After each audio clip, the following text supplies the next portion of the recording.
Hillary thought it would be just another hearing. But when Pam Bondi stood up, everything changed. Within minutes, Bondi exposed the emails, the lies, and what really happened in Benghazi. The room went silent, and Hillary had no place left to hide. Stick around because the truth you've never heard comes out at the end. Nobody saw this coming. Not the media, not the public, and certainly not Hillary Clinton. It was supposed to be a routine appearance. Another closed-door session, another round of soft questions, another headline buried before it reached page 2. But this wasn't just another day in Washington. This was the National Tribunal for Accountability. And across from Hillary sat someone who had no interest in playing politics. Pam Bondi, dressed sharply in magenta and flanked by folders of meticulously documented records. Bondi didn't waste time with pleasantries. There was no small talk, no smiling for the cameras.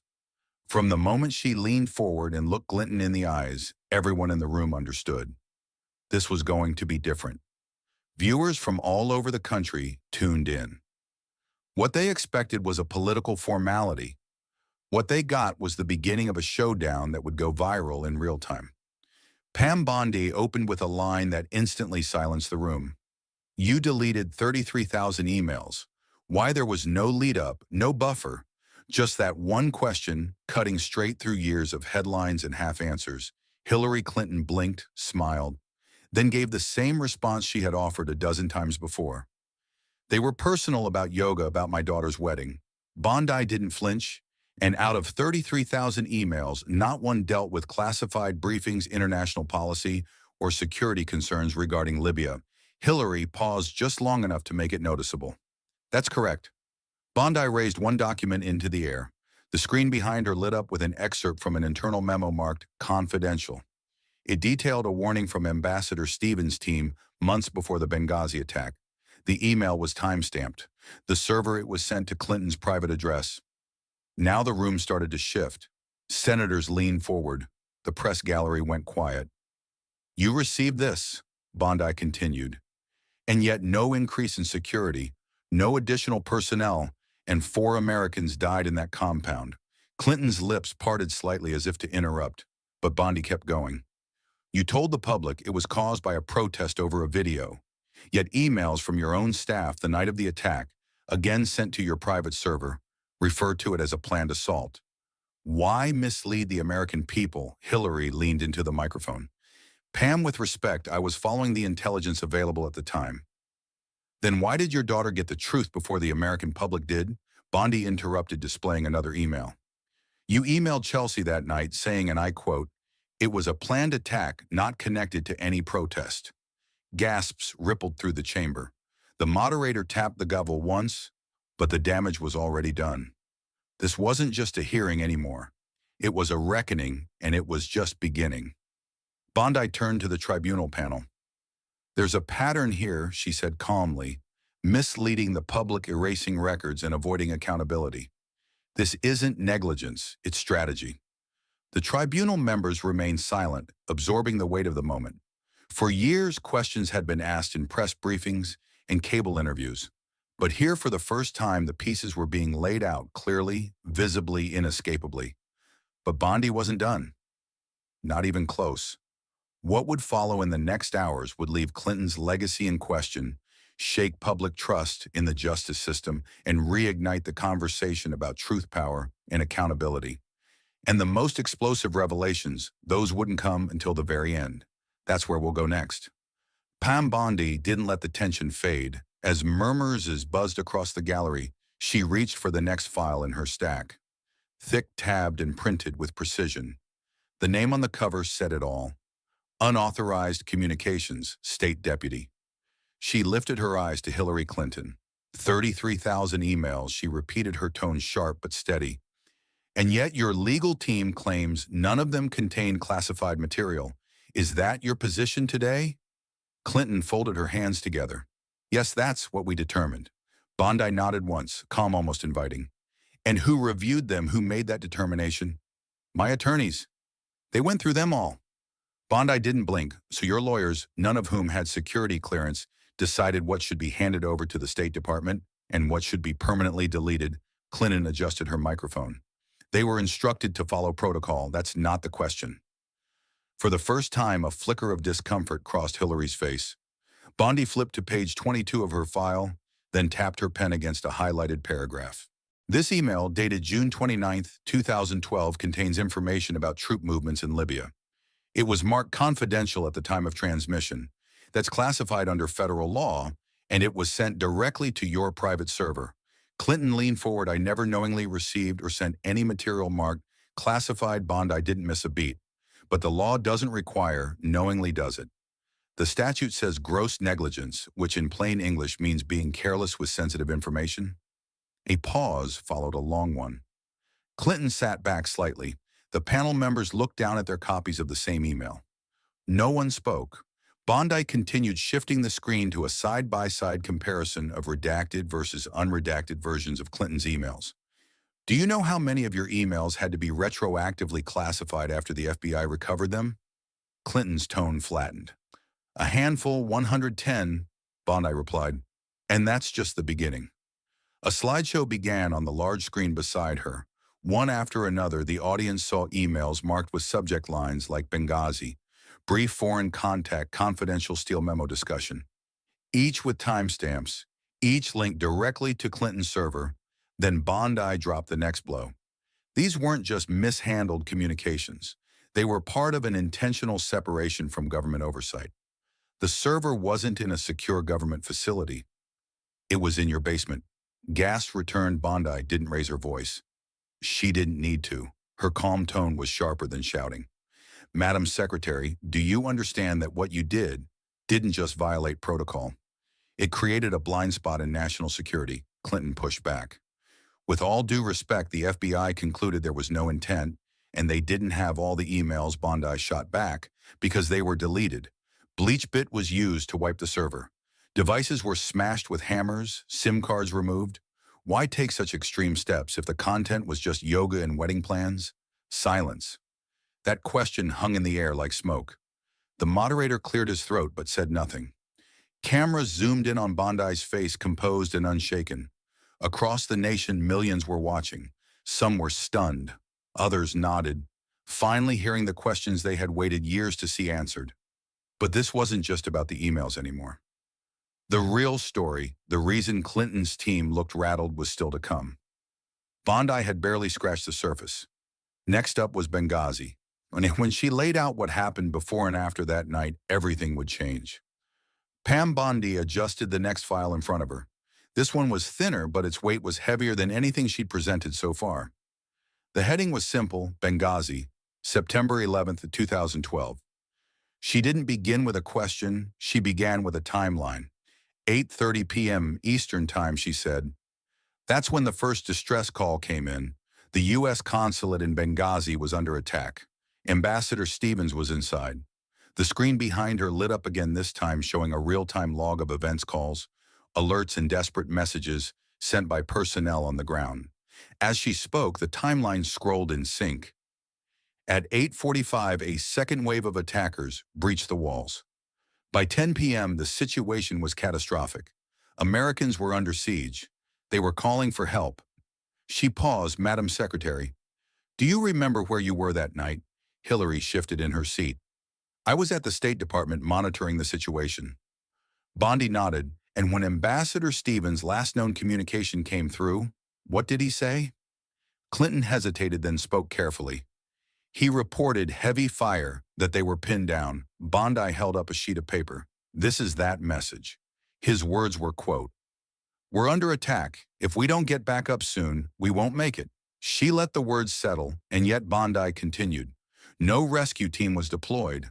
No reinforcements. 4 Americans died, including Ambassador Stevens. But within hours of the attack, your office released a statement blaming a spontaneous protest over a YouTube video. Clinton kept her tone even. That was the intelligence assessment at the time. Bondi shook her head. That's not true. Internal emails show that within hours, you and your team were aware this was a coordinated terrorist attack. Yet you told the American public something else entirely. A screenshot flashed on the screen, Clinton's email to the Egyptian foreign minister. She read it aloud. We know the attack had nothing to do with the film. It was a planned operation by an al-Qaeda-Ike group. Dated September 12th, The morning after gasps echoed again. Bondi turned back to Clinton. You told the world one story while telling your allies another. Why? Clinton answered with controlled frustration. The situation was evolving. There were conflicting reports. We didn't want to incite violence or panic. Bondi leaned in. You didn't want to hurt your image during an election year. A sharp silence followed. That video narrative, Bondi said, was pushed for days. Susan Rice repeated it on 5 Sunday shows. You stood by it, and all while knowing it was false? Clinton's eyes narrowed. We were working with what we had. There was no intent to deceive. Bondi didn't smile. Then why tell your daughter the truth while telling the families of the fallen something else? Another email appeared, this one sent the same night to Chelsea Clinton. It read, 2 of our officers were killed in Benghazi by an Al-Qaeda group. The contrast couldn't be clearer. You told the families it was a protest. Bondi continued, her voice calm. They stood next to their sons' flag-draped coffins, and you lied. The chamber froze. Even members of the panel didn't shift in their seats. Clinton opened her mouth, but the words never came. Bondi let the silence stretch. Then she closed the file. This isn't about politics, she said quietly. This is about truth. 4 lives were lost, and for years we've been fed half-stories and evasion. Not today. The tension in the room was electric, but Bondi still wasn't finished, because behind Benghazi was another layer, one that involved money influence and global deals hidden beneath the surface of charity. Next, Bondi would expose how the Clinton Foundation fits into the story, and that would be the moment the hearing took an even darker turn. Pam Bondi returned to the table and lifted a sleek black binder labeled Foundation Contributions Classified Associations. Her voice was slower, now deliberate, as if every word was being weighed before release. Let's shift to the Clinton Foundation, she began. A charitable organization, officially. Clinton straightened her posture.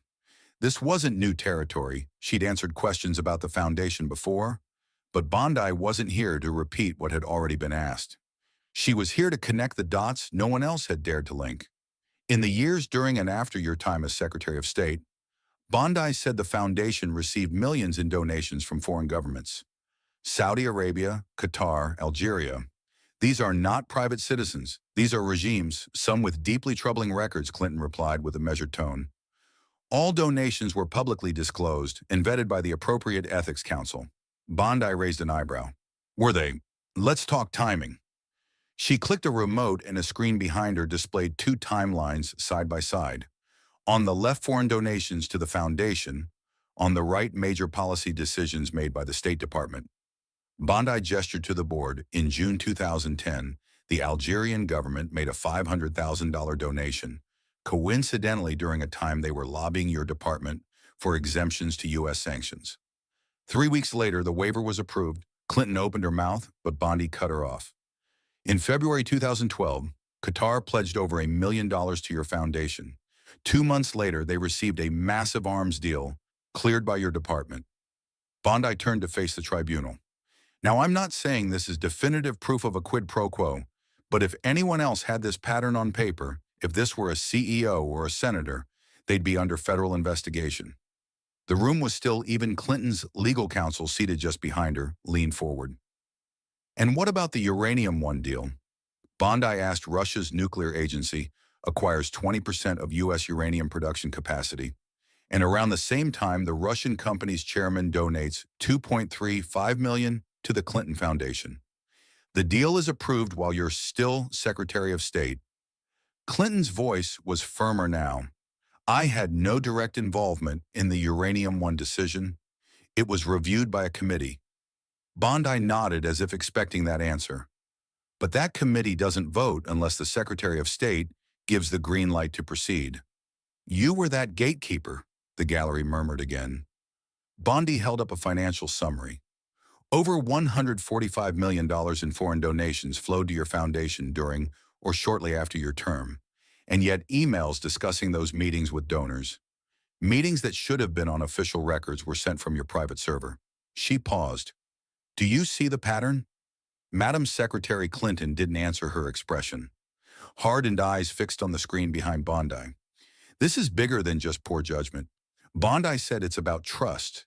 It's about the public's right to know who's influencing policy and whether American interests were traded for foreign cash.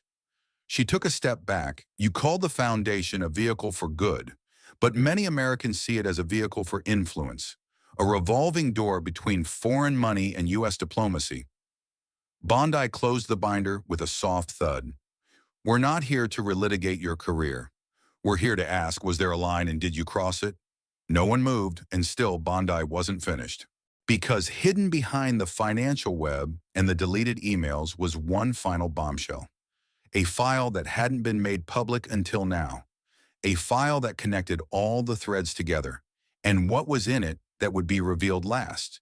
Because Bondi knew the final chapter had to hit the hardest. Pam Bondi placed a single envelope on the desk. Unlike the thick binders before it, this one was thin. No tabs, no labels, just a plain manila envelope with one handwritten word whistleblower. She didn't touch it yet. She looked directly at Hillary Clinton. This file didn't come through subpoenas or document requests. Bondi said it wasn't leaked to the press. It came directly to our office from someone inside your former department. Someone who watched everything unfold and couldn't stay silent anymore. The air shifted, Clinton's jaw tightened. This individual, Bondi continued, was part of your senior communications team. They worked with you between 2011 and 2013. They were present for internal conversations about both your private server and the response strategy following the Benghazi attacks. Bondi slid the envelope closer to the microphone. Inside is a signed affidavit under oath detailing conversations in which you were explicitly warned about the risk of using a private email server for State Department business. She paused. Not only that the affidavit says your team discussed ways to create distance between the server and official oversight, specifically using language that would downplay its existence. Should anyone start asking questions, Clinton interjected quickly, anyone can claim anything. An unsigned letter doesn't make it true. Bondi didn't even glance at her. It's signed and notarized. She opened the envelope slowly and removed a typed single-page statement. The seal of the tribunal was already stamped at the top, marking it as evidence. Bondi read aloud. I was present during multiple discussions where the Secretary expressed concern about FOIA exposure and congressional inquiries. She indicated the need for a separate communication method that would not be subject to retrieval. The quote echoed in the chamber. Bondi continued, when the Benghazi incident occurred, I heard her chief of staff say, we need to control the narrative now. We'll go with the video explanation until we can clean this up. Clinton's eyes locked on Bondi. That is not true, Bondi replied without raising her voice. Then explain why your team told the public one version and emailed foreign diplomats another. Why were your statements so carefully crafted unless they were part of a strategy? Clinton said nothing. Bondi held up the affidavit. This whistleblower has also provided metadata from internal memos showing they were altered after the fact. Key terms like terrorist were replaced with protest in revised versions submitted to the press. There was movement now on the panel. One member whispered to another, notes were being taken. This wasn't just political theater anymore. It was starting to feel like evidence of coordination, possibly even obstruction. The American people were given a script, Bondi said, while the truth sat behind redactions and talking points. What they didn't get was honesty. Clinton's voice broke through. This individual is hiding behind anonymity. I won't respond to claims without knowing who's making them. Bondi nodded once and they will testify. But first the tribunal will finish reviewing the technical logs they submitted, including location pings and timestamps that back up their claims. She held the affidavit in one hand and let the silence breathe. The point isn't that you made mistakes, Bondi said softly. The point is how hard you worked to make sure no one ever found out. A quiet wave of murmurs swept through the gallery. And yet the core of the scandal, the part that would answer the one question everyone had asked for years, hadn't even been mentioned yet. Bondi had saved the biggest revelation for later because it involved not just emails and not just foundation money, but a name, a specific individual tied to all of it. And that name would change everything. Pam Bondi let the whisper settle before speaking again. She placed the affidavit aside and pulled out a new folder, this one marked with a name most Americans had never heard, but soon wouldn't forget, Abdul Rahman Al-Fayed, she said. Clinton's expression didn't change, but her fingers twitched slightly. Bondi continued, Alide is a Libyan businessman. He's not a government official, not a diplomat, but in 2011 and 2012, he had multiple off-the-record meetings with your State Department staff. None of them documented in official logs. None of them disclosed. She clicked the remote. The screen behind her lit up with satellite data, meeting dates and visitor logs obtained from foreign embassies. In the weeks following each of these meetings, Bondi said, funds were wired from one of his holding companies to accounts tied to front organizations later flagged by the FBI for money laundering. She paused. One of those organizations also donated to the Clinton Foundation. Now people started taking notes. The panel leaned in. The room felt tighter. Bondi turned back to Clinton. And do you know what Alpha told his contacts in early 2012? That things would move fast if he kept up his support. We have the transcript from an intercepted call. In it he says, the lady promised after the meeting in Geneva, it's going through. Clinton crossed her arms. I've never met this man. I don't know who he is. Bondi raised her eyes. You may not have met him personally, but your top aide did 3 times. Once in Geneva, once in Tripoli, and once at a private residence in New York. The screen changed again. Now it showed a photo grainy but clear enough. Clinton's aide stepping out of a black SUV followed by Al-Fayed. The timestamp was December 2012. This isn't speculation, Bondi said. It's documentation, transaction logs, travel records, surveillance photos. And do you know what Alpha was seeking during those meetings? She opened the folder. He wanted influence, a soft channel into U.S. policy decisions on post-Gaddafi Libya. He wanted access to U.S.-backed reconstruction contracts, and within 6 months his companies received them. The panel member to Bondi's left interrupted for the first time. Are you suggesting the secretary approved those contracts in exchange for donations? Bondi didn't flinch. I'm suggesting the pattern is too precise to ignore. A donor with foreign interests meets with a top aide. Shortly after that, donors' companies receive favorable treatment from agencies under the secretary's jurisdiction. Meanwhile, their money flows to a foundation run by the secretary's family. She stepped back. That's not conspiracy. That's a trail. Clinton spoke slowly. There's no evidence I approved any such deal. The State Department operates through layers of review, Bondi replied instantly.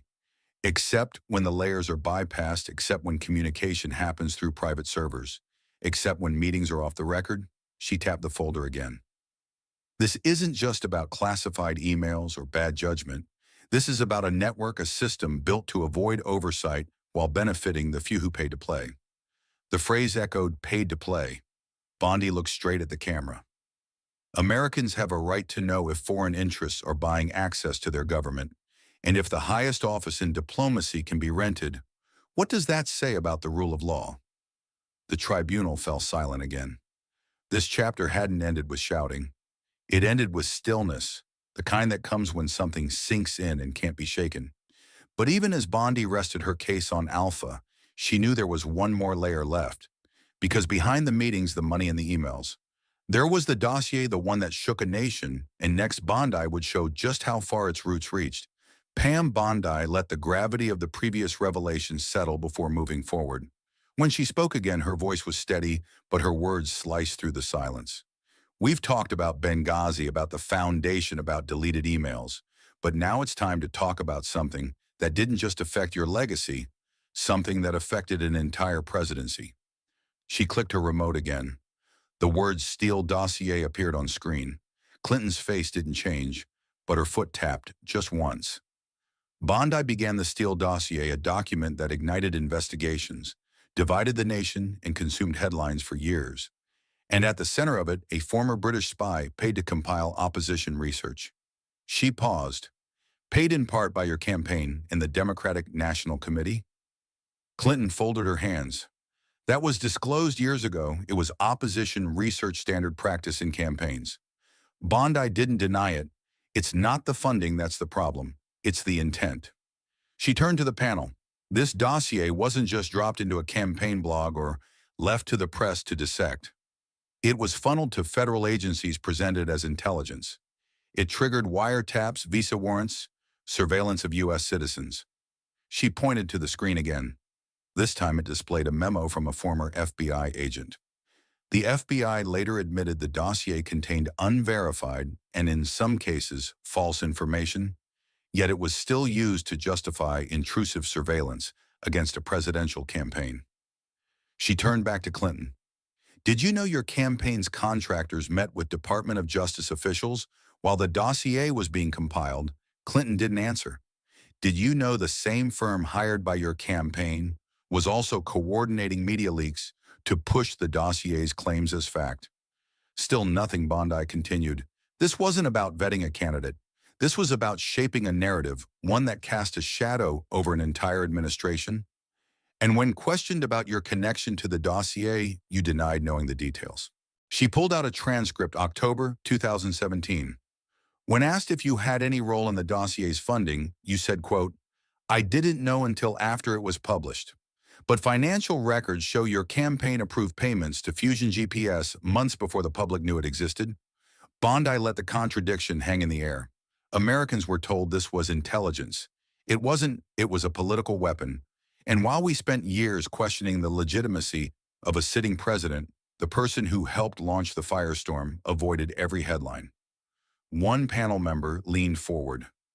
Are you saying the dossier was deliberately created to mislead federal investigators? Bondi didn't blink. I'm saying it was never vetted, it was never verified, and yet it was used to undermine public trust, weaponize institutions, and distract from everything we've discussed today. She looked at Clinton. You told the country that truth matters, transparency matters, but when it came to your emails, your foundation, and this dossier, you hid behind lawyers' aides and talking points. Clinton finally spoke. You're politicizing a document that I had no hand in writing. You're turning this tribunal into a campaign rally. Bondi stood her ground. No, Madame Secretary, I'm showing the American people how power shields itself from consequences and how you've mastered that game better than anyone. Silence followed again, but Bondi wasn't done, not yet, because her closing chapter wouldn't just be about corruption or cover-ups. It would be about what comes next and what this hearing means for everyone who watched it unfold. The next chapter wouldn't target Hillary Clinton. It would speak to the people. The lights above the tribunal flickered slightly as the hearing stretched into its third hour. But Pam Bondi showed no signs of slowing down. She leaned forward, resting both hands on the desk. Let's take a step back, she said, because this isn't just about one person.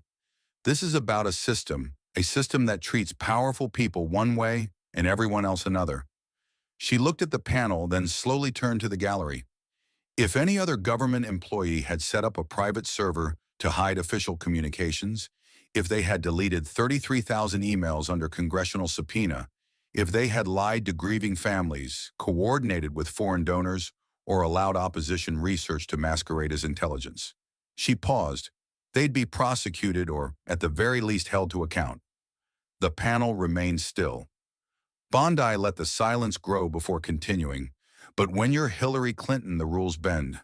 They blur, and eventually they disappear. Clinton's expression didn't change, but the crowd felt the shift. Bondi opened a folder labeled Prosecution Outcomes, Non-Elites. In 2016, she said a Navy sailor was sentenced for taking 6 photos inside a classified submarine room.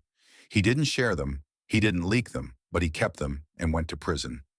She turned to page A. Federal contractor named Reality Winner was sentenced to over 5 years in prison for leaking a single classified document. One page. Another page turned. Countless Americans have lost their security clearances, their jobs, even their freedom for doing a fraction of what we've presented here today. She held up the folder. They didn't get media protection. They didn't have political machines behind them. They didn't run presidential campaigns. They were just citizens.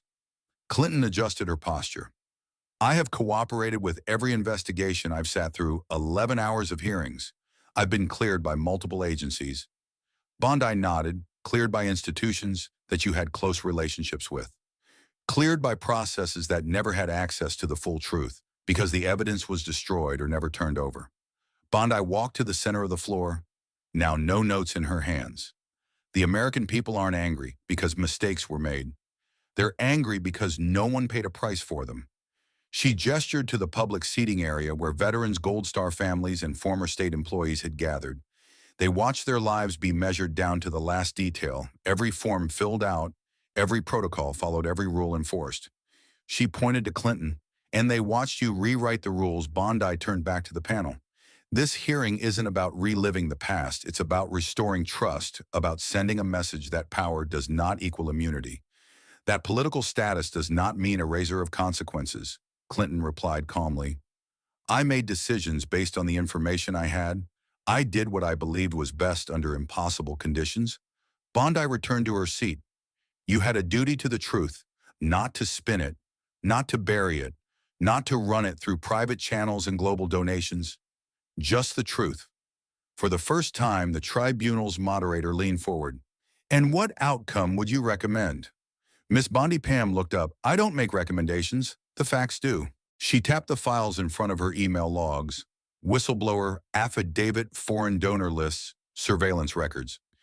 The real question, she said, is not what I think. It's whether this panel, this government, and this country still believes in one standard of justice for everyone. A quiet murmur passed through the gallery. It wasn't outrage anymore. It was something heavier, reflection. Pam Bondi had set the table. Now all that remained was the final statement, not to accuse, but to remind America what's at stake when truth is replaced with power and accountability disappears. Pam Bondi sat still for a moment, letting the weight of the previous statements linger in the air. The tribunal chamber had gone quiet. No shuffling papers, no whispers, just stillness. She slowly stood and held up one final sheet of paper. Just one. This, she said, is not an email. It's not a donation record or a classified file. It's a list of names. She placed it on the desk and read them aloud. Ambassador Chris Stevens, Shaw Smith, Tyrone Woods, Glenn Doherty. Each name landed like a bell toll. These four men are not political tools. They're not talking points. They were Americans who answered a call to serve and died waiting for help that never came. Bondi turned toward Clinton. They wrote to your office asking for more security. They warned of threats. They reported suspicious activity. And every time they were told the resources weren't available. She walked slowly to the edge of the platform, and when the bullets started flying, when fire engulfed that compound, when calls for backup came in, you didn't send reinforcements. You sent a press statement blaming a protest. Clinton remained still, her face unreadable. You went to bed that night, Secretary Clinton. They didn't. Bondi paused. And days later, you stood before their families. You looked them in the eyes and you told them something you already knew wasn't true. She let those words hang. A woman in the gallery wiped a tear. Someone else clasped their hands tightly together. Bondi spoke again, this time directly to the tribunal. If we can't ask the hard questions now, when will we, if the highest office holders in our country can delete records, dodge subpoenas, and walk away with no consequences? What does that say to every honest American who plays by the rules? No one answered. Bondi slowly returned to her desk and took a breath. I'm not asking you to rewrite history. I'm asking you to confront it. Then with calm resolve, she turned back to Hillary Clinton one last time. Do you still stand by your decisions? Clinton nodded, but her voice was softer than before. Yes, I did what I thought was right at the time. Bondi stared for a moment, then quietly closed her binder. So did they. She gestured toward the list of names again. A single click echoed through the room as she turned off the screen behind her. The hearing was nearly over, but the silence that followed was louder than any headline could capture. For the first time, the weight of unanswered questions had been laid out from beginning to end.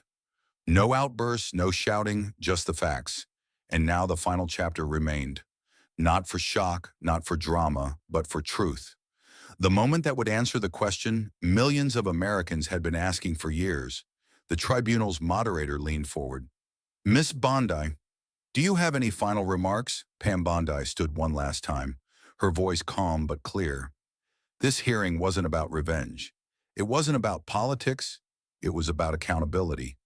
She scanned the room, not just the tribunal panel, but the gallery, filled with journalists, veterans, Gold Star families, and average Americans who had come to see something they'd waited years for.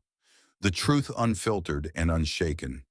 For too long, Bondi said power has meant protection. A private email server meant no trace. A foundation meant no paper trail. Carefully crafted statements meant no responsibility. But all that ends today because the evidence was never the enemy silence was.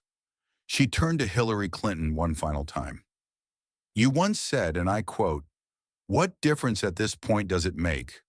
Bondi held up a copy of that transcript to the families of those who died in Benghazi. It makes all the difference in the world. To every American who's been told the rules only apply to some, it makes all the difference in the world. The room was completely silent. She took a step forward. This wasn't about what the media decided to cover. This was about what they refused to. It was about facts buried under headlines and choices disguised as mistakes. It was about the playbook that lets people in power say, "I didn't know. I don't recall. I wasn't involved." Bondi looked toward the cameras, but the American people remember, and what they saw today, they won't forget. She placed all 10 files she had used during the hearing into one final binder and locked it shut. "We're told that justice is blind," she said, "but justice also requires courage. The courage to look power in the face and ask, what did you do and why did you hide it?" The moderator gave a small nod. "Thank you, Miss Bondi. The tribunal will now enter deliberation." Bondi gave a slight bow of her head and returned to her seat. As the panel stood, the gallery rose in silence. Not applause, not outrage, just quiet recognition that something rare had happened. An open confrontation backed by evidence that pulled back the curtain on a political legacy. Hillary Clinton stood slowly and exited through the back corridor without a word. Outside the building, reporters were already broadcasting live headlines forming in real time. But inside that room, the story had already been told. Not through spin, but through questions no one else had dared to ask, and answers that, for the first time, had nowhere left to hide. Pam Bondi gathered her notes, nodded once to the family seated behind her, and walked out without looking back. Because for her, the job was never about headlines. It was about the truth, and now it was finally